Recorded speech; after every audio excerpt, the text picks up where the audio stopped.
अस्सलाम वालेकुम दोस्तों, मैं वकास नदीम और आप देख रहे हैं मेरे YouTube चैनल वकास अपडेट। आपका शुक्रगुजार हूँ कि आपने ये मेरी वीडियो देखने के लिए वक्त निकाला।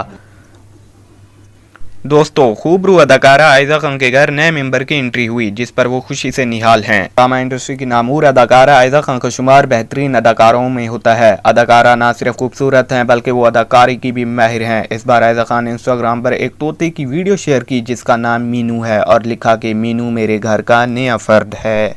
अदाकारा ड्रामा चुपके चुपके में जिस किरदार को अदा कर रही हैं उसका नाम भी मीनू ही है, जिससे मुतल्लिक आयजा खान ने कहा कि ड्रामा तो जल्द ख़त्म हो जाएगा लेकिन ये मीनू हमेशा मेरे दिल के करीब रहेगा। तो उम्मीद करता हूँ मेरी ये वीडियो आपको पसंद आई होगी। अपनी पसंदगी का इज़हार लाइक के बटन को प्रेस करके भी कर सकते हैं, और अगर आपने अभी तक हमारे चैनल को सब्सक्राइब नहीं किया तो हमारे चैनल को सब्सक्राइब कर लें और साथ ही बेल आइकन को प्रेस कर लें ताकि हमारे चैनल पर आने वाली तमाम तरह अपडेट्स आपको मिलती रहें।